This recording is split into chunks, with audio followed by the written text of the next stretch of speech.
ఎట్లయినా కానీ నేనే ఇక్కడ ఎమ్మెల్యేని,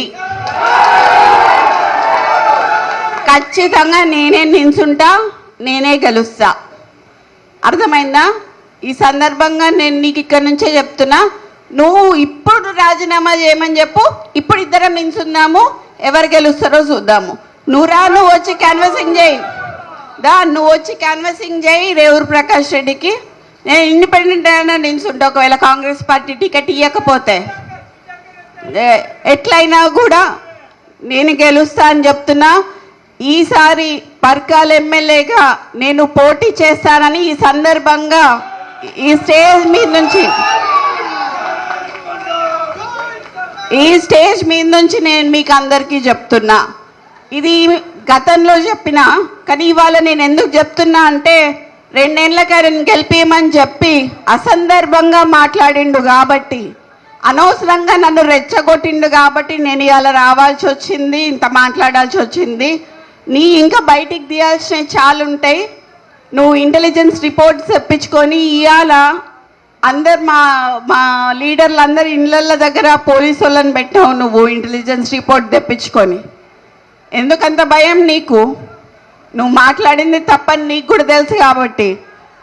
కొండా మురళి మంచోడు కాబట్టి ఇప్పటివరకు బయట మాట్లాడలేదు, కొండా సురేఖ మంచిది కాబట్టి మాట్లాడలేదు. చిట్టకట్లా కాదు, ఏదున్నా చెప్పేస్తుంది కాబట్టి నేను చెప్పిన ఇవాళ మా నాన్న మా అమ్మ బాబాలు వేరుండొచ్చు, నా బాబాలు వేరుండొచ్చు, కానీ అందరం కలిపి ఒకటే తాటి కిందికి వచ్చేది ఎక్కడ అంటే ప్రజాసేవ దగ్గర.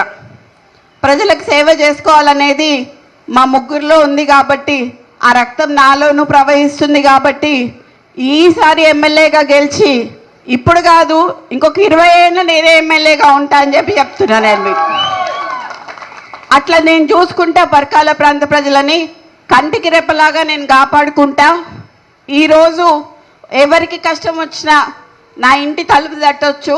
నేను త్వరలో పర్కాల్లో ఇల్లు కట్టుకుంటున్నా, అక్కడ ఉంటా. వచ్చినప్పుడు ఖచ్చితంగా అందరినీ కలుస్తా. కలిసినాకనే ఎలక్షన్లకు పోదాం మనం.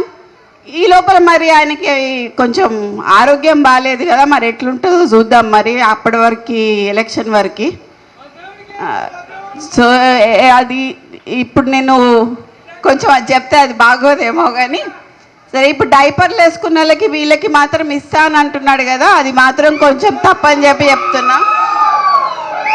ఆయన ఇప్పటికే నడవలేకపోతున్నాడు, తిరగలేకపోతున్నాడు. ఈయన మరి వృద్ధునికి 80 ఏళ్ళు వచ్చినానికి ఇస్తా అని చెప్పి అంటుంటే హాస్యాస్పదంగా అనిపించి మరి ఈరోజు రావటం జరిగింది. ఈరోజు నీ తమ్ముందు ఒక 200 కోట్లది ఒకటే చెప్పిన, ఒకవేళ ఎవరైనా నాకు కౌంటర్ ఇచ్చిండ్రు అనుకోండి, మిగతా అన్ని కూడా బయటికి తీయాల్సి వస్తుంది. సో ఎవరు కౌంటర్ ఇచ్చినా బయటికి తీసి, సీతా దయాకర్ గారికి కూడా పదవి ఇచ్చినావు నువ్వు. సీతా దయాకర్ గారు ఏం చేసిండ్రయ్యా పార్టీకి?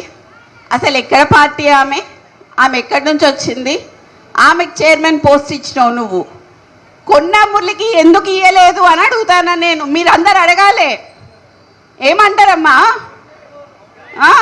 ఇవ్వాలో వద్దా?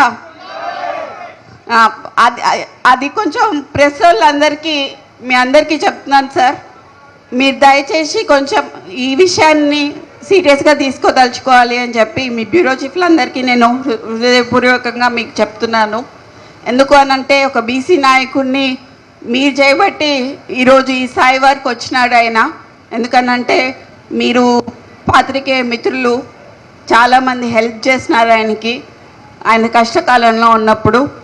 ఈసారి కూడా ఖచ్చితంగా పచ్చ కాంగ్రెస్ అనేది మీరు ఖచ్చితంగా బయట పెట్టాలని చెప్పి మిమ్మల్ని నేను సవినయంగా కోరుకుంటున్నాను.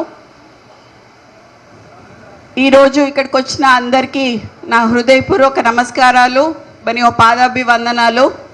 నేను చెప్పాలనుకున్నది చెప్పిన దీనికి కౌంటర్ ఇస్తే మాత్రం నేను ప్రెస్ క్లబ్లో కూర్చొని ప్రెస్ నోట్ రిలీజ్ చేసి మొత్తం ఉన్నాయి అన్నీ బయట పెట్టాల్సి వస్తుంది.